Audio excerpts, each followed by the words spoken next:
Bonjour à tous. Il y a quelques mois, j'ai lu un livre intitulé The Real Crash: America's Coming Bankruptcy, écrit par Peter Schiff. Ce livre parle de la crise financière à venir et explique pourquoi elle sera bien plus importante que celle de 2008. Pour moi, la partie la plus intéressante est le chapitre où Peter explique comment investir en prévision du crash afin d'en tirer le meilleur parti. Au début du chapitre, il explique brièvement sa stratégie d'investissement et fournit une liste de pays et de secteurs dans lesquels vous devriez envisager d'investir. Dans cette vidéo, je vais me concentrer sur le résumé de ce chapitre, mais permettez-moi d'abord de dire quelques mots sur l'auteur. En tant que personne qui étudie la finance et la macroéconomie depuis plus de 10 ans, je peux dire que Peter est l'une des rares personnes à savoir réellement de quoi il parle. Il a prédit l'effondrement de 2008 avec beaucoup de précision et nombre de ses autres prédictions se sont déjà réalisées. Passons donc à la partie principale. Peter dit qu'il faut avoir un horizon temporel à long terme pour bien investir. Il y a tellement de bruit à court terme. Pour faire une analogie, le meilleur tireur au basketball peut avoir un match affreux. Donc, si nous envisageons le long terme, voici la question que vous devez vous poser. En quoi le monde sera-t-il différent dans 10 ou 20 ans de ce qu'il est aujourd'hui ? Peter dit que si vous essayez de trouver une réponse, vous verrez qu'à l'heure actuelle, les États-Unis sont le centre du monde économique. L'Amérique est perçue comme le pays le plus riche et le dollar est la monnaie de réserve. L'Amérique n'a pas besoin de fabriquer quoi que ce soit, mais peut quand même tout acheter. Les taux d'intérêt sont bas et ils peuvent emprunter comme des fous. Mais la position de l'Amérique dans le monde va changer.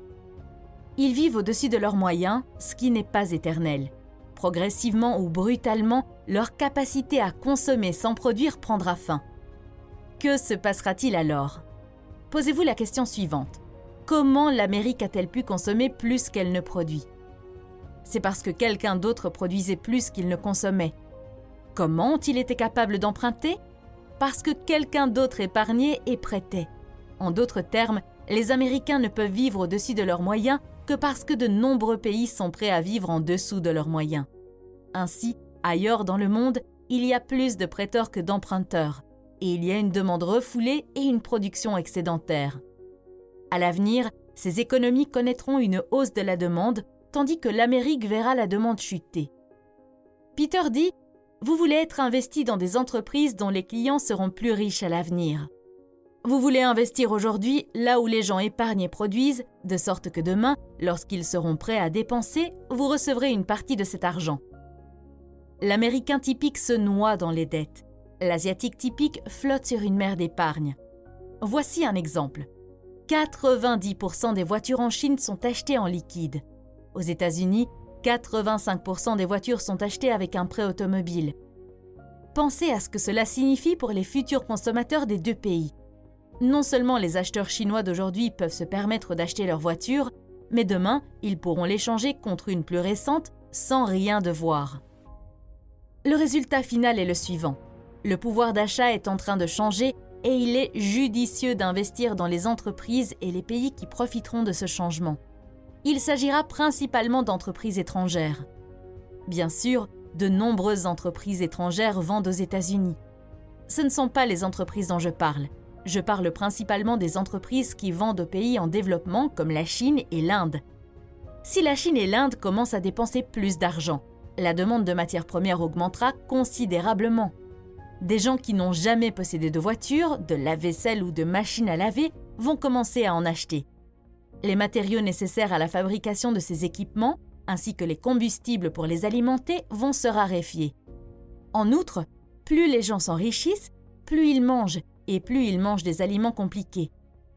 Les sociétés plus riches, en général, consomment plus de viande. L'élevage d'une vache ou d'un porc nécessite beaucoup de céréales.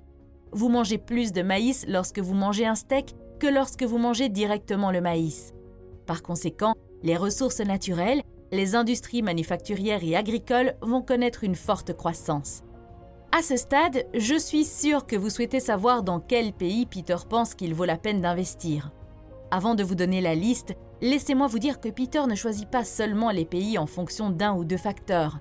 Il étudie leur politique monétaire, leur réglementation, leurs taxes leur stabilité politique, leurs ressources naturelles et bien d'autres choses encore. La liste des pays que Peter recommandait d'investir avant le crash de 2008 n'a pas changé aujourd'hui. Ce qu'il recommandait à l'époque est resté à peu près le même.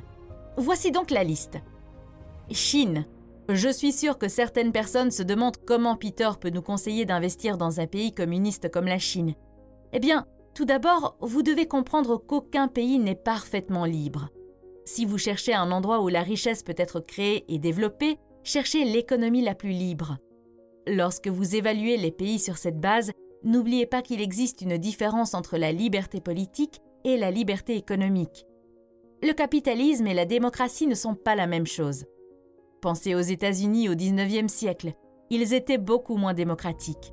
Les femmes ne pouvaient pas voter. Des tests d'alphabétisation et plusieurs autres exigences empêchaient de nombreuses personnes de voter. Les sénateurs étaient choisis par les législateurs des États plutôt que par une élection populaire. Alors que l'Amérique était beaucoup moins démocratique, l'économie était beaucoup plus libre. Elle était moins réglementée, moins subventionnée et moins renflouée. Les impôts ne représentaient qu'une infime partie de ce qu'ils sont aujourd'hui. De même, la Chine n'est pas un pays libre sur le plan politique. Les dissidents sont emprisonnés et l'Internet est censuré. Mais la Chine n'est plus une économie planifiée contrôlée par l'État ou le Parti communiste. À bien des égards, son économie est plus libre que celle de l'Amérique. Le PDG de Coca-Cola, Muhtar Kent, a déclaré au Financial Times en septembre 2011 qu'à bien des égards, il est plus facile de faire des affaires en Chine qu'aux États-Unis. Norvège. Peter appelle la Norvège « mon secret européen ». Comme la Suisse, la Norvège a conservé sa monnaie, la couronne. Le pays est également un exportateur de pétrole de premier plan et regorge de poissons, de forêts et de minéraux. Être en Europe et dépendre de l'Europe pour ses exportations est un handicap. Mais lorsque vous vendez du carburant et d'autres ressources naturelles, le marché concerné est mondial, de sorte que la Norvège devrait être en mesure de s'adapter si l'Europe chute. De plus, ayant appris de première main les problèmes de l'État-providence, le pendule politique est en train de se déplacer dans la direction opposée. Les Pays-Bas. Vous savez peut-être que les États-Unis sont le premier exportateur agricole du monde et que la France est le deuxième. Vous ne saviez probablement pas que les Pays-Bas occupent la 3e place. Autre surprise, le champ de gaz naturel de Groningen aux Pays-Bas est le plus grand d'Europe. Les Pays-Bas ont une économie stable et sont un partenaire commercial actif, affichant un excédent commercial. Suisse. Si les États-Unis sont le fils prodigue, la Suisse est le frère qui est resté fidèle à ses racines. Les Suisses adhèrent toujours à de nombreux principes sur lesquels la Suisse et les États-Unis ont été fondés, notamment le fédéralisme et la nécessité de ne pas s'engager dans des alliances complexes. La Suisse n'a jamais rejoint l'Union européenne et n'a pas adopté l'euro. Elle a longtemps abrité certaines des banques et des compagnies d'assurance les plus prospères.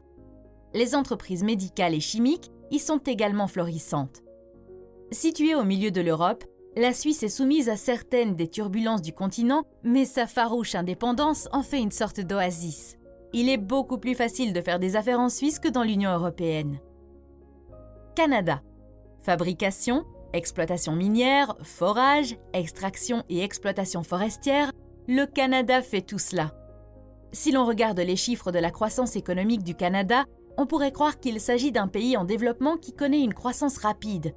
Le système bancaire du pays repose également sur des bases beaucoup plus solides que le système américain. La faiblesse du Canada est qu'il dépend beaucoup de son grand frère du Sud, les États-Unis. Toutefois, à mesure que le commerce avec les USA ralentit, le commerce avec d'autres économies en développement se développe pour combler le vide. Nouvelle-Zélande. Cette petite nation du Pacifique a un énorme potentiel de croissance. Passant progressivement de l'agriculture à la fabrication, la Nouvelle-Zélande cherche à conclure des accords de libre-échange dans le monde entier. En 2008, l'accord de libre-échange entre la Nouvelle-Zélande et la Chine est devenu le premier accord de libre-échange de la Chine avec un pays développé. Hong Kong.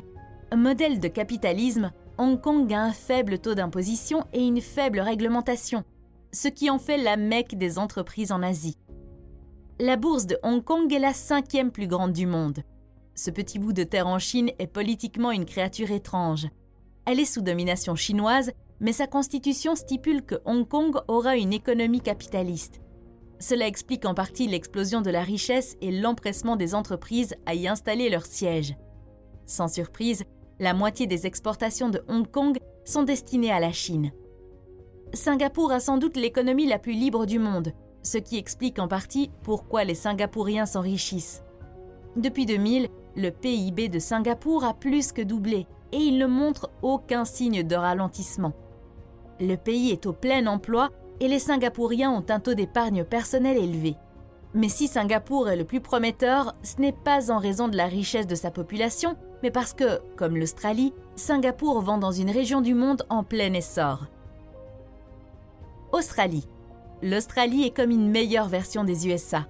La plupart de leurs exportations vont vers l'Asie.